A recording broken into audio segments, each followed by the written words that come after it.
We're back, baby. It's the Horns Up Talking Texas podcast. Fisher Tosopoulos, DJ, Nikki Snacks Kreider is under the weather, a little clam chata issue.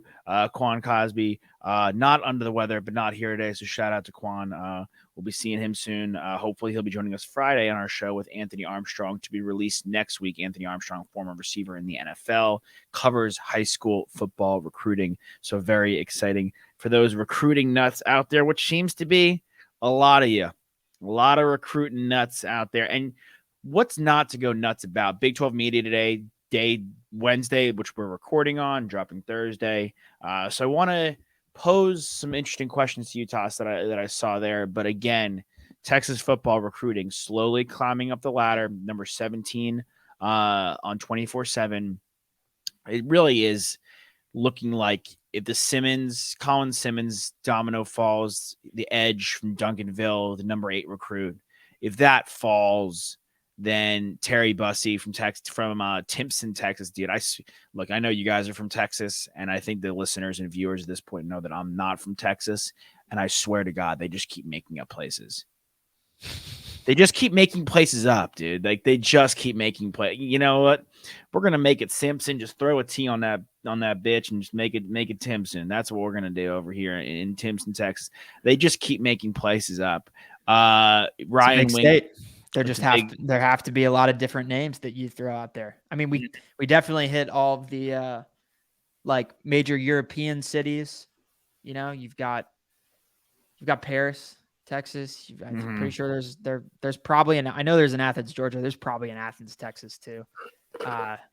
White House, you know, just a variety of different. Tyler, that's a bigger one, but Missouri City. Random names. Yeah, named after other states as well. Missouri City, of course. Like I don't know where they all come from, but we've got a lot of cities, a lot of names, and that's kind of the fun thing about it is, you know, any given 1-star, 2-star school can produce, especially in football, a top tier talent. You know, that's kind of the cool thing, and that's just what Texas does. Yeah, we're in the mix for Brandon Baker, not from Texas, just from modern day. Sark's old ties back in California. That would be that he's an offensive tackle, 6'5", 285. We've mentioned him before. That would be a behemoth signing for a multitude of reasons. He's the 21st ranked recruit, number 23 ranked recruit, wide receiver, 6'2", Ryan Wingo from St. Louis, Missouri. That'd be nice. A little out of. And then Kobe Black, the 24th ranked recruit. It seems like if Simmons goes, he goes, or hopefully vice versa. He's on 24/7, 100%. All the aforementioned, Wingo and Black are 100% on Texas. Black cornerback from Waco, 6 foot, pretty big actually. Nice coming in as a freshman. Simmons a 50-50 ball on LSU, which is not a good team to be a 50-50 ball against, if I do say so myself. But we had a good commit from Aaron Hampton from Dangerfield, Texas. Jesus. Ooh. Yeah, I know. Dangerous. Shout out Rodney Dangerfield. One of the funniest to ever do it. He is one of the funniest to ever do it. Athlete, another 4-star that Sark brings into the mix. And Jordan Johnson Rebel from Florida, along with Jarek Gibson, who we've mentioned before, both IMG guys from Florida, 2 huge gets so far leading our class. And again, if we somehow close on Simmons, Black, Wingo, and Bussey, and if we get 4 guys in the top 25, like we're going to have another top 5 recruiting class probably. Yeah.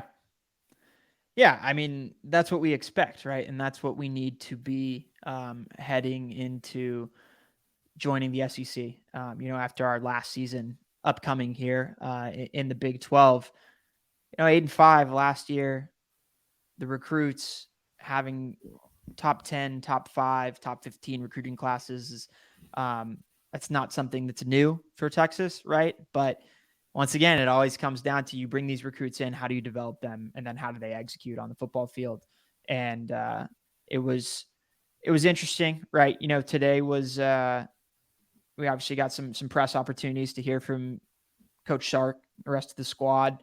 One thing I thought that was just poignant and add some perspective is him talking about, last year how he felt like the offense became a little one-dimensional. And he said that, they became too reliant on Bijan and Roshan, and what they were able to do running the ball. And it almost seemed like Sark felt like the offense and his play calling got a little complacent with those two guys. And I felt like at times, that doesn't really surprise me that he is admitting that. And you were really critical last season just in regards to how those two guys were involved in the passing game. And I think that in and of itself is an example of our lack of utilizing those guys in a variety of different ways. And I think I'm excited to see a guy that is heralded as a true offensive guru getting his quarterback in year 2 with the system, which you would expect, that at this point, Quinn has a good hold on what Sark wants him to do, as our signal caller, and get everyone involved in a variety of different ways, whether it's the deep receiving room, the variety of running backs who can all do different things, and have an offense that is completely and truly unpredictable. And, that's something that I think I expect to see. And I'm, the closer and closer we get to week 1, the more excited I get. Yeah, absolutely. I like that you bring up Sark's comments in last year's play calling. Nick, I think, wanted him to stop calling the plays altogether. Right. I was disappointed in the lack of receiving yards for Bijan. I think I'll be even more disappointed when I see how well he does in the Falcons offense from what we're hearing from camp over there. But when we've discussed this earlier today off air, like, okay, identifying the problem is the first step. Great. Like that pat on the back, you identified the problem. But I need to see, we all have identified the problem in some capacity, though. I need to see you implement changes now.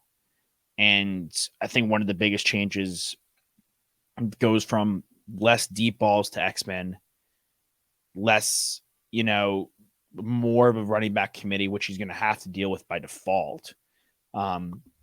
Excuse me. And more intermediate routes. Work the middle. Be more fearless in the middle of the field in the pass game. Get the play action going and be more fearless in the field. I love just some, the end arounds. If Nayer's healthy, use his speed, Worthy speed on the end arounds.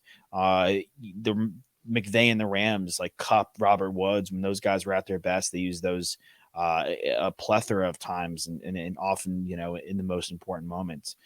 Work the middle of the field with Whittington, who is a big body there. And then obviously a guy that we both love and is really starting to, I think, get some national recognition in Jatavian Sanders, who could be the number 2 tight end off the board in the NFL draft in the first round in the top 20 picks. That wouldn't be surprising. And I think, he's being critical of his play calling, but I would say if you took the Texas football that we have watched in the last 5 years, the last 2 years, and the first 2 years of Steve Sarkisian's tenure, from an offensive play calling standpoint, have been better than the previous 3 years before that. Like, I think each year he's shown that he is that offensive guru, and the same qualms that we had, with Herman in prior regimes, where we were really scratching our heads as to like what the offense was doing play in, play out. I felt like we didn't have that same frustration with Sark these last 2 years, especially last year. There's a real mind to it. There's like a real creativity. There's like, I think Herman. That's what I'm saying. It's like, I know we're being critical, and I know he's being critical of himself, but I feel like as a Texas fan, I've gotten a better product offensively last season than I had, the previous 3 seasons. So, and let's not forget, like, we were in position, sorry to cut you, but we were in a position where, like, we go into the season and our starting quarterback gets hurt a game and a quarter into the year. So we go to our backup. Then we go back to our starter who's not fully healthy, we hope. And like, we saw like the glimpses in the Oklahoma game, like, oh wow, there's a lot of things happening. Quinn has to, and nothing to do with Sark. Sark could, dial it up, write it up and have the best X's and O's. And there were a lot of times where guys were open and Quinn Ewers was missing throws. Right. And there has to be, and yes, he was a freshman. So when he goes from freshman to sophomore, people thought he'd be Jameis Winston, But when he goes, and he wasn't, when he goes, when he got hurt, when he goes from freshman to sophomore, Quinn needs to be able to hit those balls, and him and Sark need to work in tandem with his receivers and Whittington and tight end Sanders to work the middle of the field. And they have A.D. Mitchell too, who's a really good possession receiver coming from two championships in Georgia. And I think which little, win horse moment. Why leave? Why? Like, what do you like? What do you know? What kind of insider trading? What does he know that we don't know about the program? Like, why? Like, you if it ain't broke, don't fix it, right? Well, I think for him, I don't know. It'd be interesting to see if like they have a slight step back this year. If something comes out, maybe from him, maybe from a couple other guys that transferred out of there. My expectation is that he saw an opportunity and a room that has a lot of talent in Texas, but a program that is going to they have the intention of leaving no doubt on the offensive side of the football. And Steve Sarkisian is, again, one of the best signal callers, one of the best offensive minds in college football, right? I don't think it's bad signal caller. I think the execution, like I'm saying, is an issue. Yeah, but I think that like Kirby Smart is a guy that already has proven that if you're on the defensive side of the football, you have a high possibility, if you're playing for the Georgia Bulldogs, to get to the NFL and be a top tier draft pick. Mitchell wasn't the best receiver on their team the last 2 years. He knew who else was in that room. I think some of it was probably just an evaluation from his standpoint of like, okay, I can go to a pass happy team that's going to try and put up a lot of points, that has a quarterback who just prospect ranking wise coming out of high school is one of the most talented guys. I also know who the quarterback is stepping up for the Bulldogs next year. And I know it's not Stetson Bennett. And it might have just been an appeal thing for him. He was like, I can go here, be the guy. Look, I've got 2 rings at this point. I've won 2 national championships. I've done what I needed to do from an accolade pedigree standpoint. And now I need to check the box of, okay, let's pad the stats. Let me jump up some boards if I can and end up a 3rd round pick in the NFL draft next season. I think that's probably what it was for this guy. He's only a junior too, so he'll be here presumably next year. Right? Like, Worthy's a junior. Unless he is just hands down our best receiver. And really, I mean, look, you don't know. You don't. No, X-Man takes a lot of attention. And again, I think that's going to open things up, especially if he's trying to be our guy that's a deep ball threat, stretching the ball down the field. Middle of the field is open for those intermediary routes like you're talking about for Whittington and a guy like A.D. Mitchell to really to eat. Mm-hmm. Yeah. We're he's our Z slotted on our lads depth chart. One of 4 new faces, which is also another, like, obviously we have a new starting running back, but we have a guy that's been there before. Jalen Catalon coming over from Arkansas. We saw when we played them what he can do when he was fully healthy, and how productive he can be, which is great. Obviously Anthony Hill, the freshman, coming in. And I think, one of the things I found interesting about today was their schedule, which, for me is easy, but I think the way it's laid out is a bit interesting, I'd say. We also have Gavin Holmes. I wanted to shout him out too, transfer from Wake Forest, cornerback. I'm going to throw the schedule up here. Sorry if you're listening on the old Spotify or Apple. You can't see it, but we'll read it out for you guys if you're watching on YouTube. Here you go, the Texas football schedule. We're going to share the screen right now. We've gone through it a bevy of times, but you're always finding new nuggets and new topic points in the schedule. At home Rice, we're assuming we clean up there.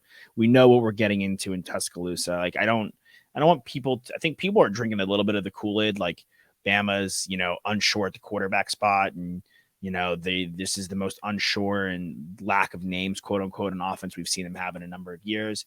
But that kind of goes back to the old Alabama days when it was Greg McElroy and A.J. McCarron, not NFL superstar quarterbacks. They still got it done. They're still going to be dominant on both sides of the line, and they're still going to have a very strong defense. The question they posed to you, and I'm curious to see what you think, if then we have Wyoming after Tuscaloosa at home, our first game is in the Big 12 is at Waco. Is could that be the most important game of the season, not the Alabama game?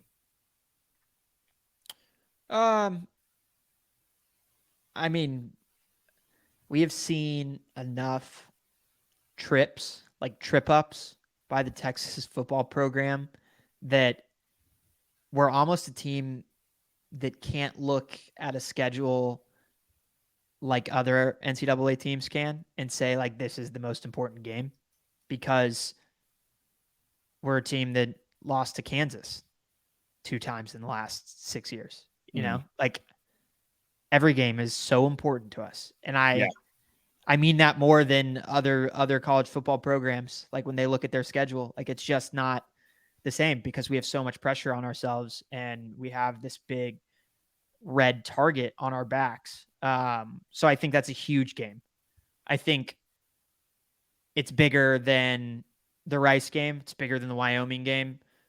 Is it as big as the Alabama game? I don't know, because that game in Tuscaloosa not only would be a massive surge of momentum if we were able to win on the road, but I think it's the type of defining win that a team as talented as our team can send you in a completely different direction, and one that we always have the expectation of.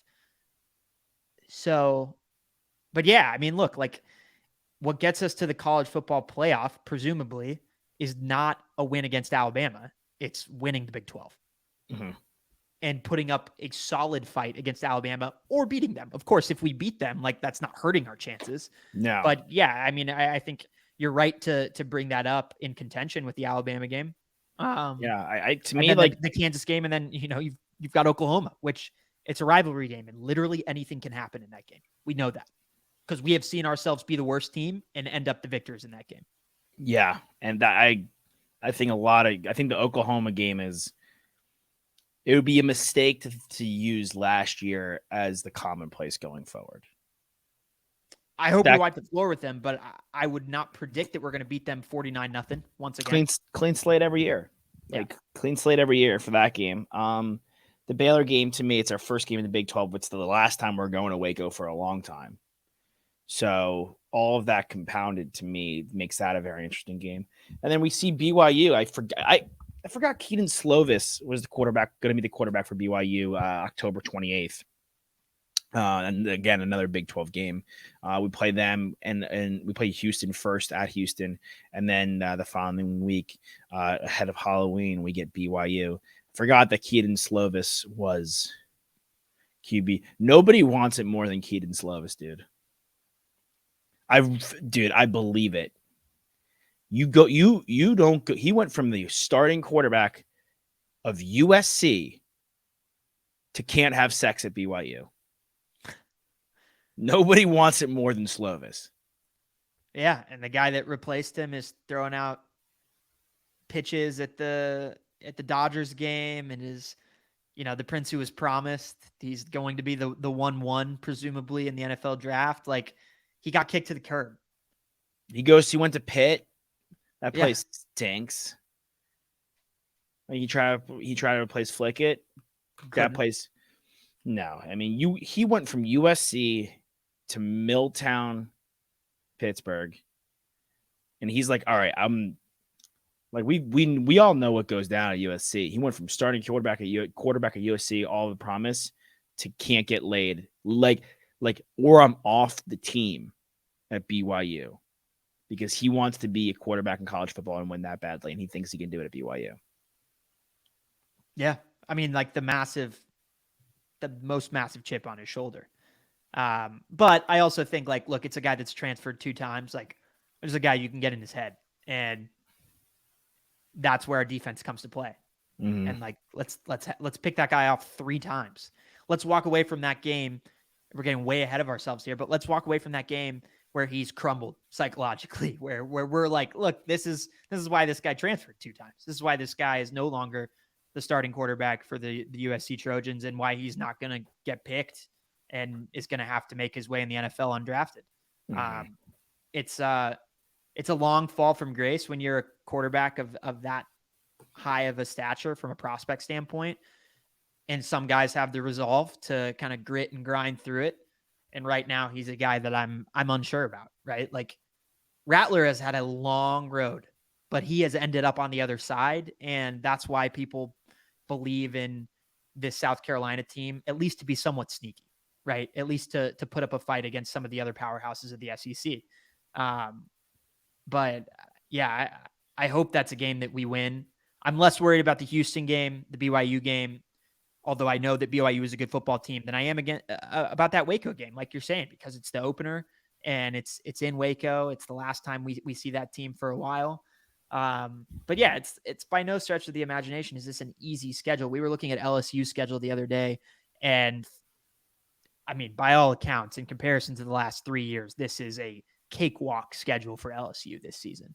And we are not in the same boat. And No, I unfortunately, don't. we're getting teams that are now joining the Big 12 that are competitive. They joined the Big 12 for a reason. They were chosen by the Big 12 to join for a reason because they are competitive, because they are good programs. And we're going to get their best.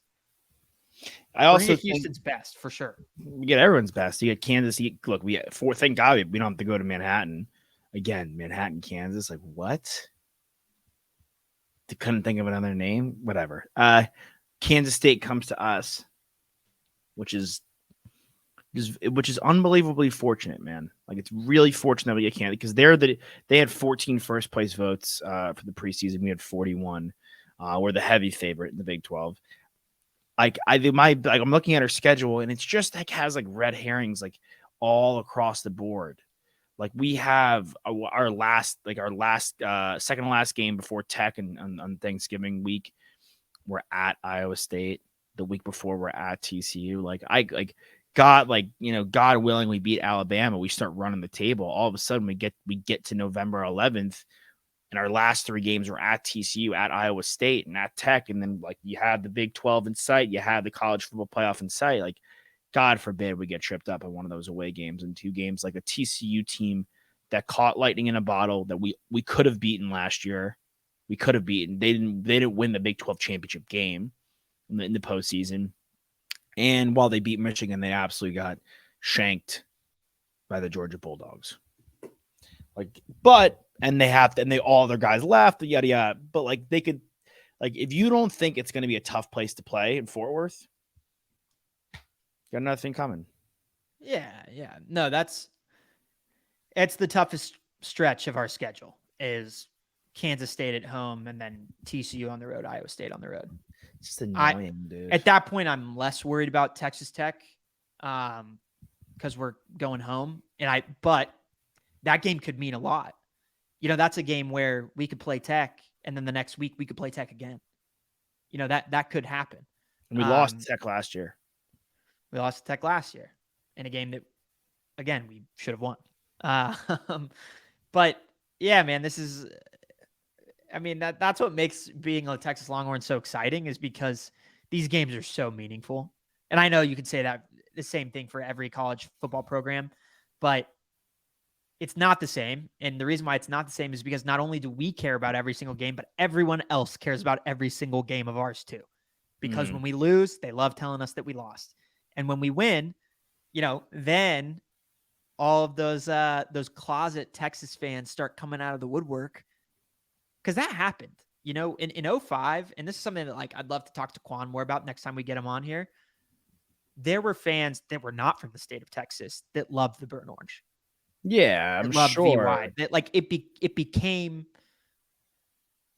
a thing, like Alabama has become, and like Georgia is becoming right now, and Clemson too, where yes, you get more haters, but you also get people that aren't from your home state that are like, I love watching Alabama football, Crimson Tide football, that are saying Roll Tide, that could in 3-4 years be saying Hook 'em Horns. I mean, look at the to go Tigers. Like, you know how many people like LSU that aren't from the state of Louisiana? It's unbelievable. It's a swag thing though. But we could get back there. 100%. It's itching to get back there. Like the minute the U is good again, boom, through the roof. Like Bama is so not swag. Their uniforms are blech. Their logo is their uniforms are mid, dude. Their logo is mid. They're not swag. They're pretty classic, but they've been so good that it's become swag. Yeah, it's like Michigan, not really that swag. Like Ohio State, kinda more than Michigan, but not like You think? I Clemson. don't know, man. I think a lot of people like Michigan because of the winged helmet. I think Michigan has some more flair than Bama, but less than Ohio State. But all three have less than Clemson.